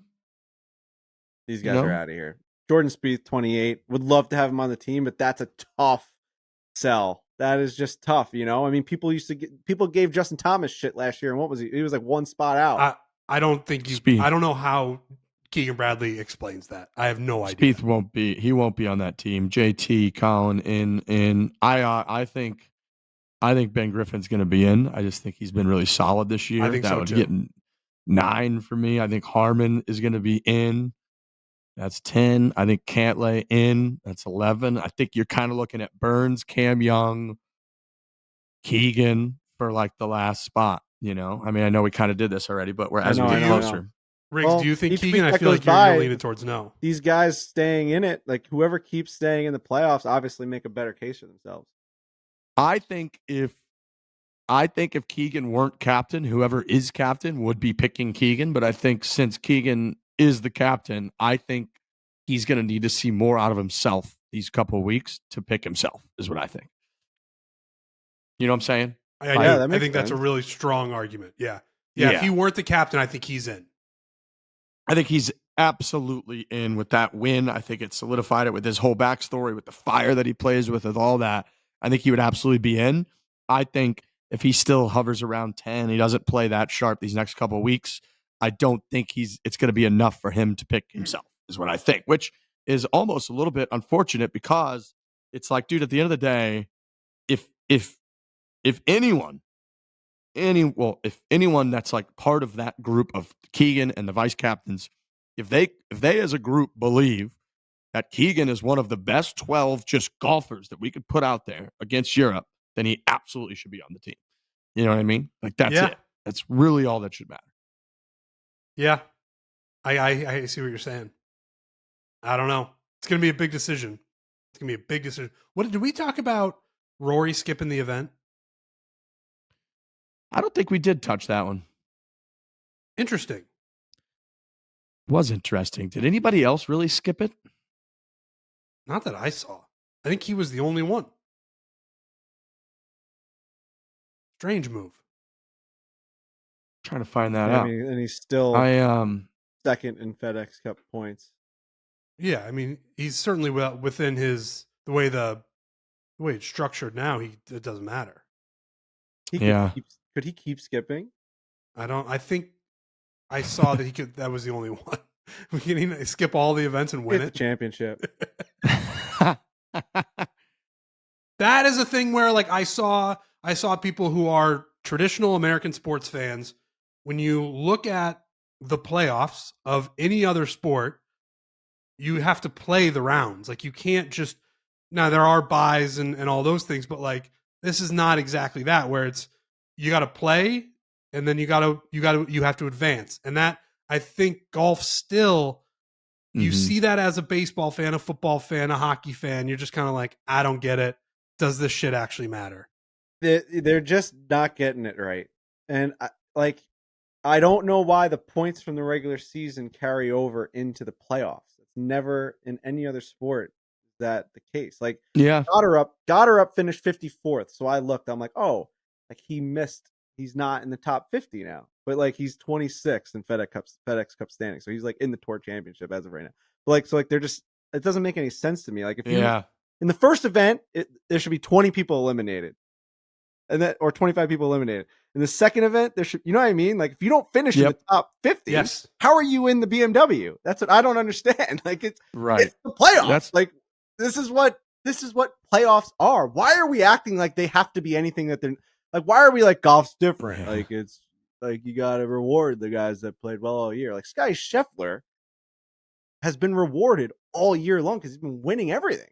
You are rewarded. You're in the playoffs. Congratulations. Yeah. You made it. They just basically shouldn't be calling them playoffs. Is basically what it comes down to. Embarrassing. Unfortunately true. Because they've just never done it like a playoff format. It's not the playoffs. We need another If you're going to meeting do it this way, it is like you said. It's just whoever finishes in the top 50 at the first event, you like remain in the playoff thing that we're doing. And then whoever finishes in the top 30, you remain in the playoffs. You start over again at East Lake, and then just whoever wins. Like Rory didn't play, and he's second. I mean, he didn't finish anywhere. Was not on property. I wish we have to have another one of those meetings. I don't even know if we're in the council anymore. I mean, we get all these emails. People are getting we are still, because I know people are getting fired from the council. It's like all over the place. But like, I want to have a meeting and be like, are you guys embarrassed by this? I think like the calling it the playoffs is embarrassing. It's not the playoffs. These are not playoffs. There's nothing playoff about this at all. The only thing is that they do eliminate some people from contending in the next one, but that's just like an entry. That's like a qualification now. These are the qualifiers. These are not playoffs. These are all like qualifications. And the reason they call it the playoffs is to get people being like, oh, I want to watch. I love the playoffs. Think about what a playoff is. A playoff is like me versus you to see who advances. So the fact that they don't have that, and that's not really a thing, because it's not me versus you today. You're taking everything that I did all season into account. That's bullshit. Like a guy in 49th versus a guy in 50th coming down the stretch. It does not matter. That's not the playoffs. No, there's more. It's like, well, how many points did you get throughout the year? Right. Oh, what'd you do what'd you do there? How'd you do it at the John Deere? Yeah, I was going to say that. Right. I know. I felt it. I did it for you. It's, yeah.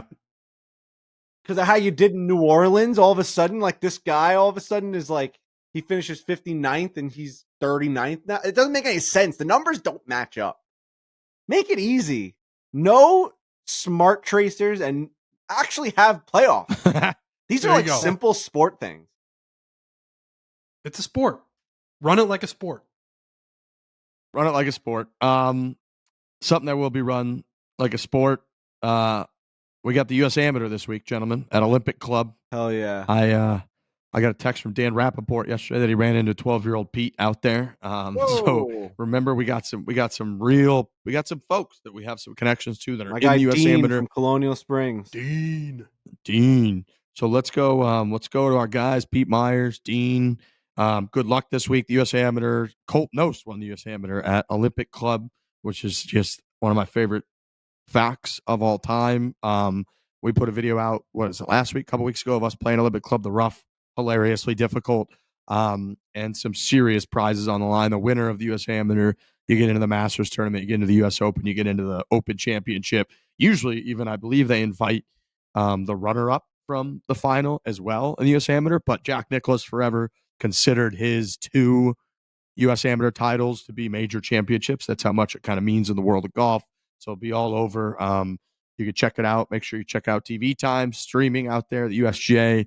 They really do. We had the conversations when we were kind of out in California that we put on the podcast with a few different folks, but USGA really does do a phenomenal job of running like traditional championships that drive the game. And the U.S. Amateur Championship this week is as big as it gets. A few rounds of stroke play. They have a cut, and then you just do match play until the 36-hole finale on Sunday. Tiger Woods famously won 3 straight U.S. Amateur Championships. And if you ever want to see some real old school Tiger good stuff, go watch some of the highlights of those U.S. Amateurs he won. There's one of them where he was like 5 down at the lunch break in the final match and came back and won. He's making like 30 footers on the last couple of holes to barely win, like one up, like just all time. I think YouTube has his whole final round at Sawgrass. I think I've watched that before. It's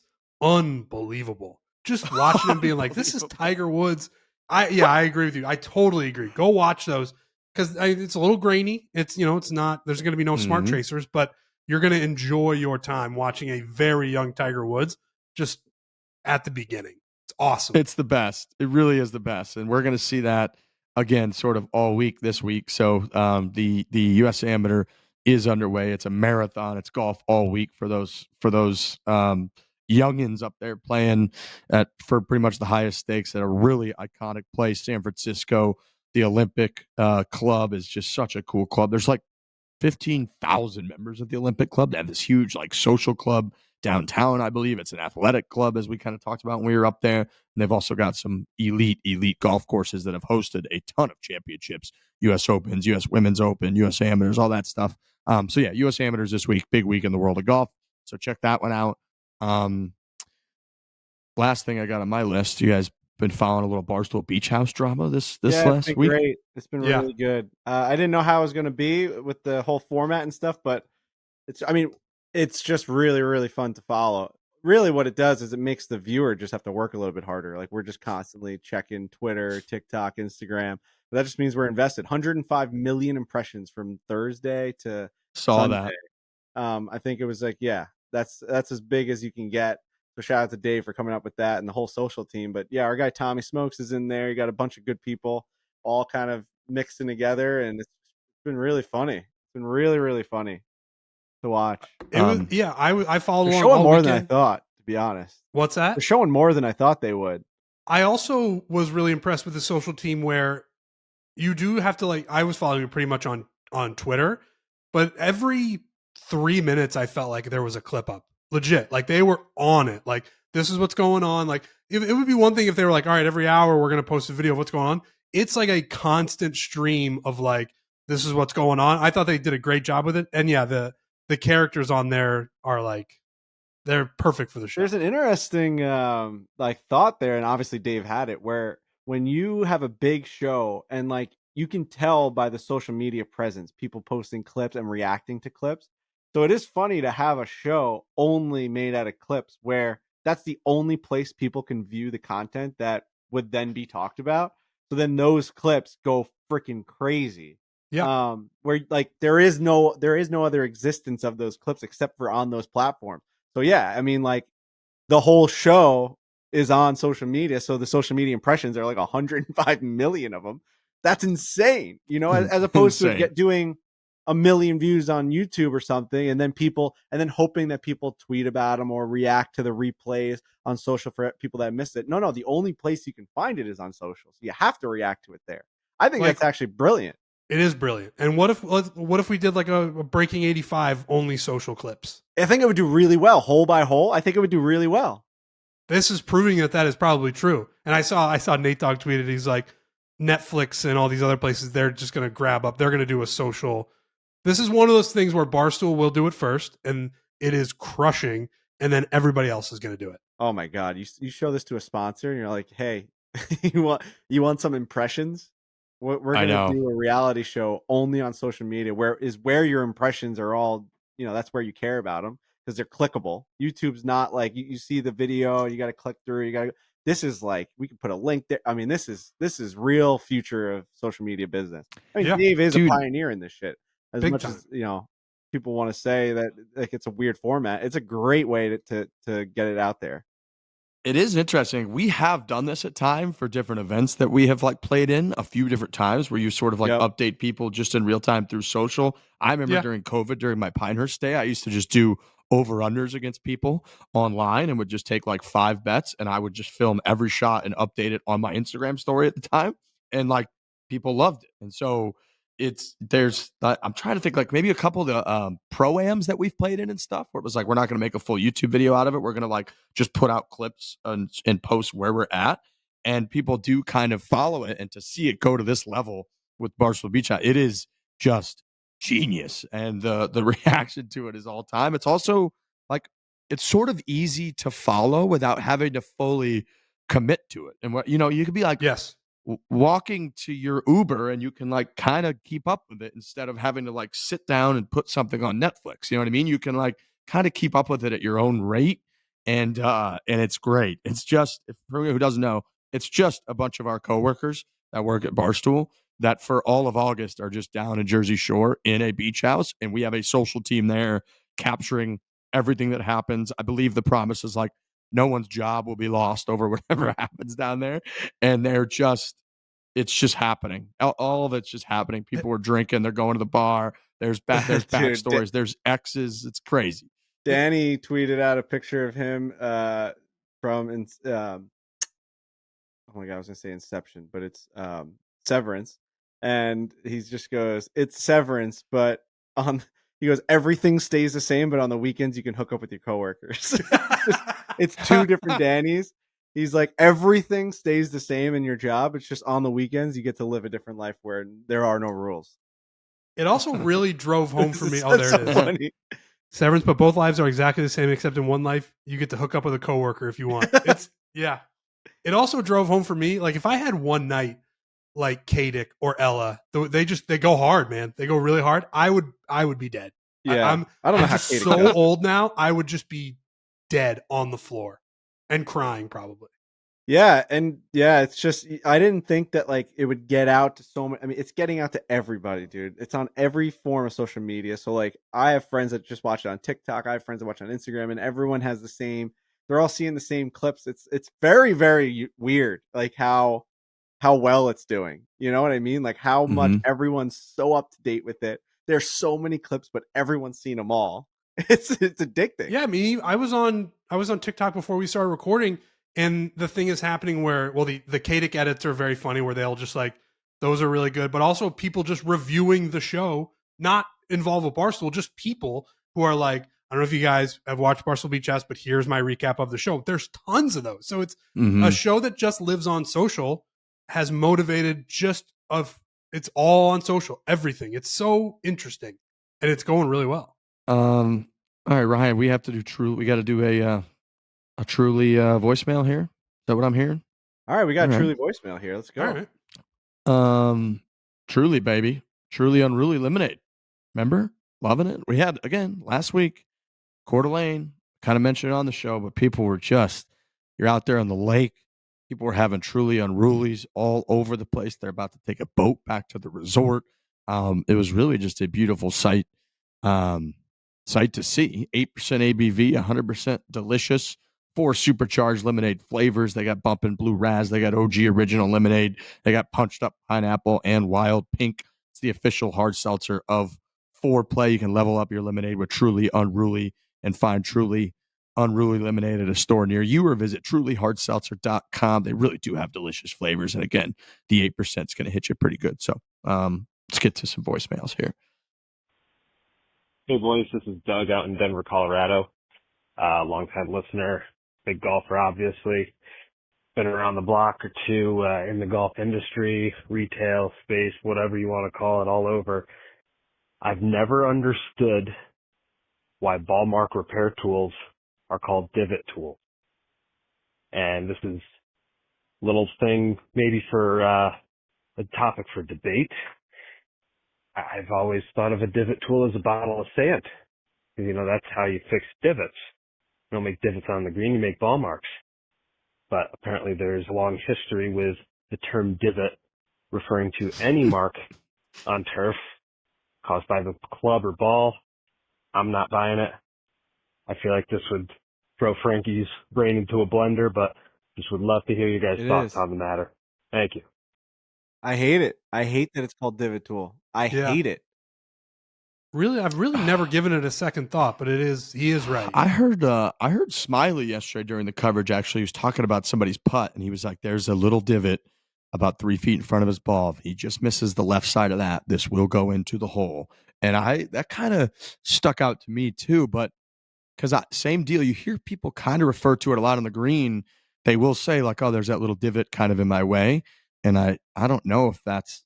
I think you could just say divot for any imperfection, like in the ground. I don't really know, but it is a great point that why would you call it a divot repair tool? Everyone talks about divots as whatever happens in the fairway, not whatever happens on the green.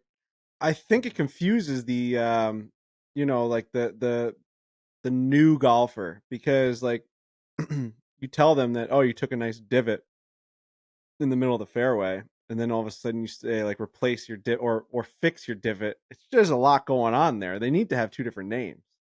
So I would always call them like ball marks. Ball mark fixer? It's kind of a lot. Call it a green fixer, green tool. The green fixer's pretty good. Dictionary says a piece of turf cut out of the ground by a golf club and making a stroke. Oh, ain't a divot on the green then. Nope. Because, dude, when we it hasn't come out yet, but there's a part of the Ryder Cup where there's a discussion about hitting off of a green. And I'm like, I don't want to take a divot off the green. Like you start, you use that, you start to use those words. And even if, all right, let's say you had done, let's say that does happen to somebody when they're playing, you're not using your divot tool to fix that divot on the green. Nope. No, They're you're using that bottle of sand, or you're just grabbing your actual pellet and replacing it, What's the ideal way? So when you take the pellet and you replace your divot, that's really just courtesy for the people behind you, right? That's not doing anything for the grass growing back, is it? I think it depends on the grass. And I would love to get a turf person on here because I'm in the same boat as you, where depending on where I am, certain courses I'm playing, they've got the bottles full of sand. My default move is to always just kind of do the bottles in the sand, because with the cart you drive right up next to it. But I get different stuff, and I get it like out of the rough. Are you never supposed to replace anything out of the rough? Like I'm kind of confused about it as well, Frankie. I think it's great. That's I mean, question. we've played at some elite places where like they don't even think about replacing the pellets because they're like, well, it's like there's not that many people out here, and we just do the sand. And like when they say that, it's like, oh well, maybe we're just putting those pellets back because if a ball rolls over, at least you're giving them something to hit off of, as opposed to like being in an actual divot. Because I don't know that like the grass grows around it. Maybe it does. I mean, I must, right? Because they're not going around taking the pellets off of the divots. Like it obviously grows back. But I wonder what like the ideal thing would be. I would assume it's sand. In my heart, I always think I'm replanting grass here, but you're not. You're not really. You're not. I think it depends on the grass. I think some grass, if it's like a nice clean, because when you go play in like Bermuda-y stuff, it just all disintegrates, I feel like, and there's nothing to really like replace. Versus, dude, some of those, what is it, like bent grass or something up in the Northeast, where like you'll take a pellet out that's this long, and you could take it home and grow it. Like I know. You could put some get some water on that thing, and it's fine. So I feel like if you replace that, it probably would grow around and whatnot, but I really don't know. We should get a turf guy on here at some point and ask about that. All right. Hell of a show.